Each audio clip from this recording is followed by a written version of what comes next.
साल था 1969 का, जब दुनिया ने एक ऐसे मोमेंट को एक्सपीरियंस किया जिसके बारे में कभी किसी ने अपने ख्वाब में भी नहीं सोचा था, क्योंकि इंसान ने पहली बार चांद पर कदम रखा था। यह एक हिस्टोरिकल मोमेंट था जो अगले ही दिन खबरों की हेडलाइन बन गया। टीवी, किताबें और इतिहास के पन्नों में यह दर्ज हो गया।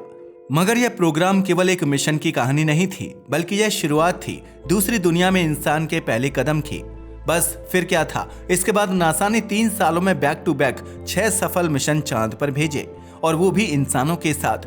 3 सालों में 6 बार इंसानों ने चांद पर कदम रखा, जबकि आज के समय में भी ऐसा करना ऑलमोस्ट इम्पॉसिबल लगता है। मगर ये हुआ। तो चलो आज बात करते हैं नासा के इन सभी 6 मिशन की, जिसके थ्रू इंसान चांद पर पहुंचे। यकीन मानो, आज की कहानी जानकर आप हैरान रह जाओगे। तो चलिए डिटेल में जानते हैं। अपोलो 11 यानी वो मिशन जब इंसान पहली बार चांद पर पहुंचा। 20 जुलाई 1969 का वो ऐतिहासिक दिन जब इंसान ने पहली बार चांद की जमीन पर कदम रखा। नासा का अपोलो 11 मिशन ह्यूमन हिस्ट्री का सबसे बड़ा कदम साबित हुआ। इसमें 3 एस्ट्रोनॉट थे, नील आर्मस्ट्रांग, बज एल्ड्रिन और माइकल कॉलिंस। असल में अपोलो 11 को 16 जुलाई 1969 को लॉन्च किया गया था, और 4 दिन के ट्रैवल के बाद आखिरकार ये लूनर सरफेस पर उतरा। इस मिशन से न केवल अमेरिका ने स्पेस रेस में यूएसएसआर को पीछे छोड़ा, बल्कि यह साबित कर दिया कि इंसान यूनिवर्स के अदर बॉडीज तक पहुंच सकता है। सक्सेसफुली 24 जुलाई को ये सभी सेफली अर्थ पर लौट आए। मगर यह तो नासा की सफलता की बस शुरुआत थी। नासा अब रुकने वाली नहीं थी, जिसका अंदाजा आप इस बात से लगा सकते हो कि 19 नवंबर 1969 में अपोलो 12 के जरिए मानव फिर चांद पर पहुंचा। पहले नील आर्मस्ट्रांग ने कदम रखा था, लेकिन नवंबर 1969 के कुछ महीनों बाद ही चार्ल्स पीट कॉनराड, रिचर्ड गॉर्डन और एलन बीन चांद पर पहुंच गए। ये तीनों एक बार फिर सैटर्न 5 रॉकेट में बैठे और उड़ान भर ली चांद की ओर। मगर यह सफर आसान नहीं होने वाला था, क्योंकि अपोलो 12 की लॉन्चिंग के दिन मौसम बेहद खराब था। चारों ओर तूफान चल रहा था, लेकिन इसके बावजूद नासा ने लॉन्च का फैसला लिया। मगर क्यों?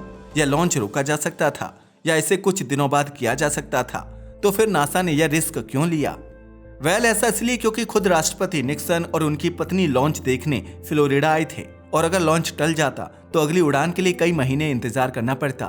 बस फिर क्या था, नासा ने कैलकुलेशन लगाए और रॉकेट ने उड़ान भर ली। केवल 36 सेकंड के बाद रॉकेट 6000 फीट की ऊंचाई पर पहुंच गया था। मगर अफसोस, अचानक से उस पर बिजली गिर गई। क्या?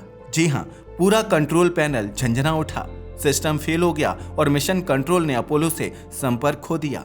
तो अब क्या होगा उन 3 एस्ट्रोनॉट्स का? क्या वे कभी नहीं मिल पाएंगे? क्या उन्होंने अपनी जिंदगी खो दी? सभी के दिमाग में यही सारे सवाल घूम रहे थे। मगर फिर केवल 16 सेकंड बाद दूसरी बार बिजली गिरी। अब रॉकेट 14000 फीट पर था और नेविगेशन पावर भी बंद हो गई। ये लोग मौत से कुछ ही सेकंड की दूरी पर थे। लेकिन तभी नासा के कंट्रोल रूम में बैठे हुए एक युवा फ्लाइट कंट्रोलर जॉन आरोन को कुछ याद आ गया। यह थी उनकी ट्रेनिंग सेशन की एक क्लास। अपने ट्रेनिंग सेशन में उन्होंने सीखा था कि इलेक्ट्रिक फेल्योर में एक ट्रिक की जा सकती है। उसने उसी का यूज किया। फ्लाइट कंट्रोलर जॉन आरोन ने तुरंत अपोलो 12 को मैसेज भेजा, ट्राई SCE-2 AUX। हमें पता है अभी आपको ये समझ नहीं आ रहा, मगर उस वक्त बस यही एक लाइन थी जिसने इस मिशन को मौत के मुंह से खींच लिया था। दरअसल इससे सिस्टम का पावर बैकअप मोड ऑन हो गया और अपोलो 12 का मिशन फिर से पटरी पर आ गया। और यह नासा का आखिरी मिशन था जो तूफान में लॉन्च किया गया। मिशन की लॉन्चिंग ही खराब हो चुकी थी। अब आगे क्या होगा ये कोई नहीं जानता था। साथ ही इस बार नासा केवल चांद की सतह को टच करके ही नहीं आना चाहता था, बल्कि अपोलो 11 की लैंडिंग रिजल्ट से कहीं आगे जाना चाहता था।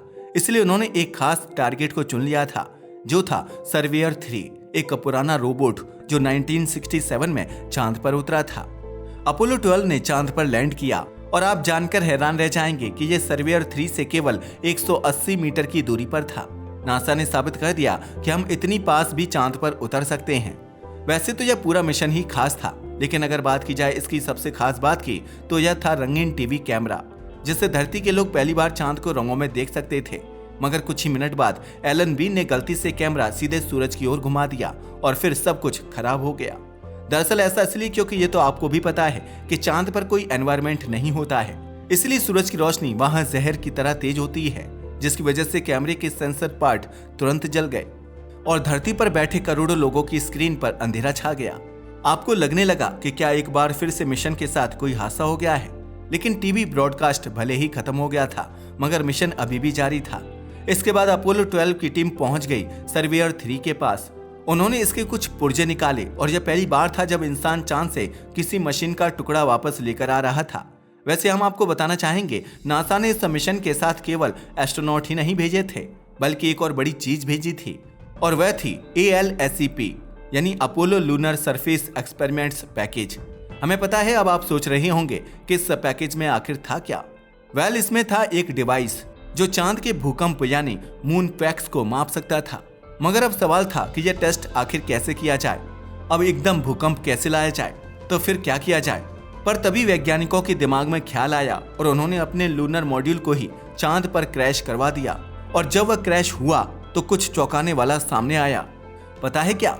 दरअसल इस क्रैश के बाद चांद लगभग 1 घंटे तक कंपन करता रहा। वैज्ञानिकों ने कहा, it rang like a bell, यानी यह 1 घंटे तक एक घंटे की तरह गूंजता रहा।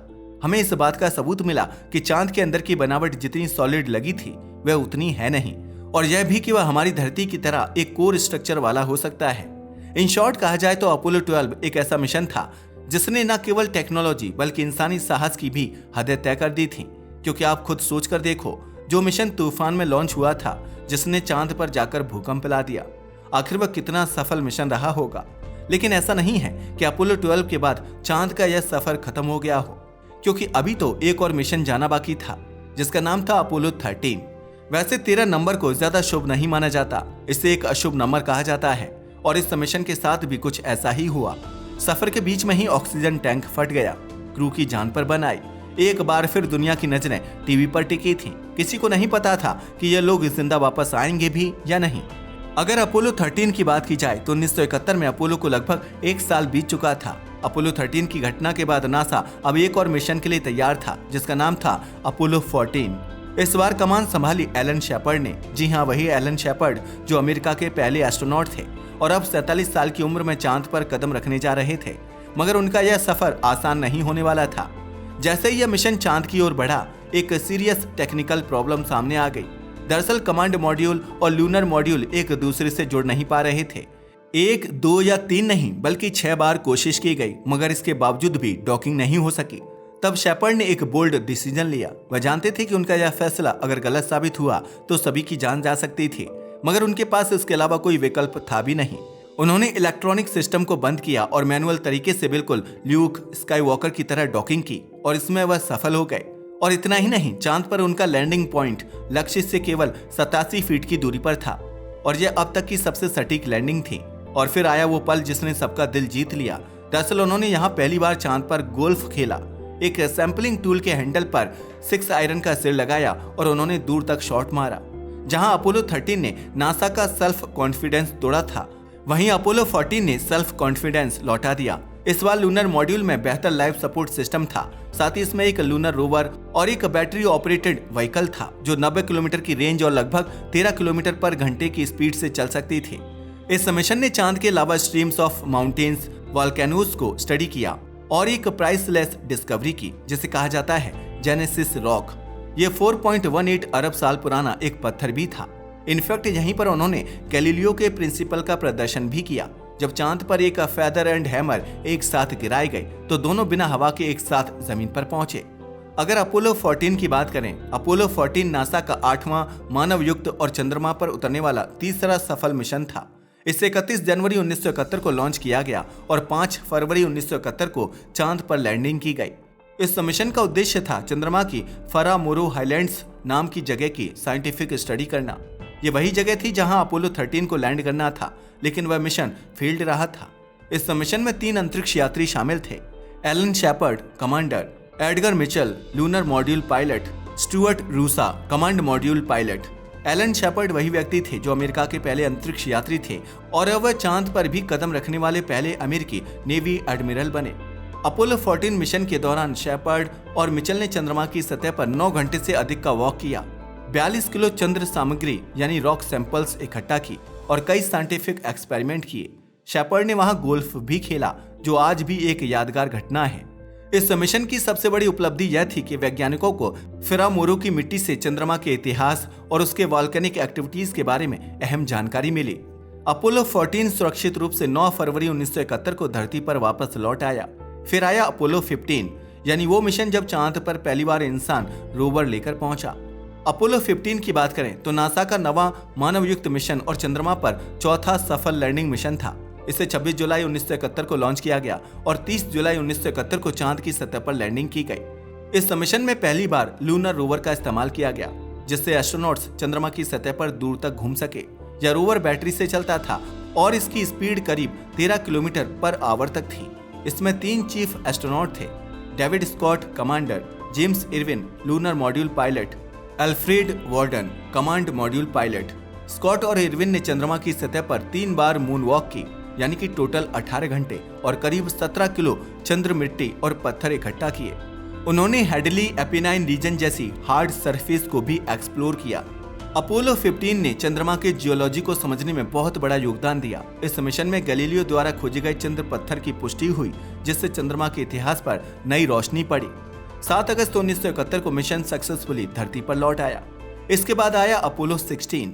अपोलो 16 की बात करें तो ये नासा का 10वां मैन्ड मिशन और चंद्रमा पर 5वां सफल लैंडिंग मिशन था। इसे 16 अप्रैल 1972 को लॉन्च किया गया और 20 अप्रैल 1972 को इंसानों ने चांद के एक नए पहाड़ी और रहस्यमय इलाके में कदम रखा, जिसका नाम था डेकार्ड्स हाईलैंड्स। इस मिशन में 3 एस्ट्रोनॉट थे: John Young commander, Charles Duke lunar module pilot, Thomas Mattingly command module pilot. यह पहली बार था जब इंसान चांद के हाईलैंड रीजन में पहुंचे थे। हाईलैंड रीजन यानी मून का वो एरिया जो पहले केवल टेलीस्कोप से देखा गया था।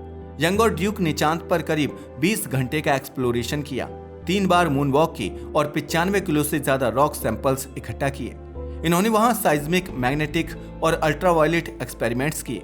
साथ ही एक बार फिर लूनर रोवर का इस्तेमाल हुआ, जिससे वो 26 किलोमीटर तक घूम पाए। अपोलो 16 ने यह साबित कर दिया कि चांद सिर्फ सपाट मैदान नहीं, बल्कि एक कॉम्प्लेक्स जियोलॉजिकल वर्ल्ड है।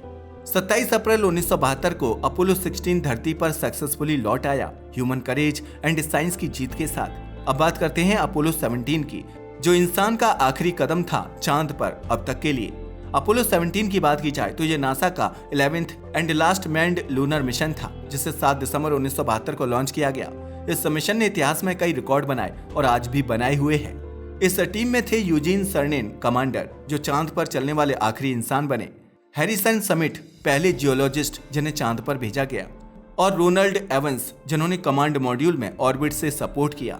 अपोलो 17 ने चांद के टॉरस लिटरो वैली में लैंड किया। यह एक ऐसा इलाका था जहां साइंटिस्ट को उम्मीद थी कि उन्हें चांद के सबसे पुराने चट्टानों के सबूत मिलेंगे, और वो सफल भी हुए।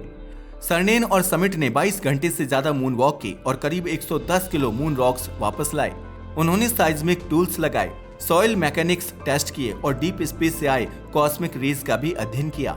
अपोलो 17 आज तक का सबसे लंबा और most scientific and most exciting lunar mission रहा है। ये थी कहानी चंद्र मिशन की। वैसे आपका इसके बारे में क्या ख्याल है? अपनी राय को हमें कमेंट करके बताना ना भूलिएगा। साथ ही अगर आपको हमारी वीडियो पसंद आए तो इसे लाइक और हमारे चैनल को सब्सक्राइब करना ना भूलें। धन्यवाद।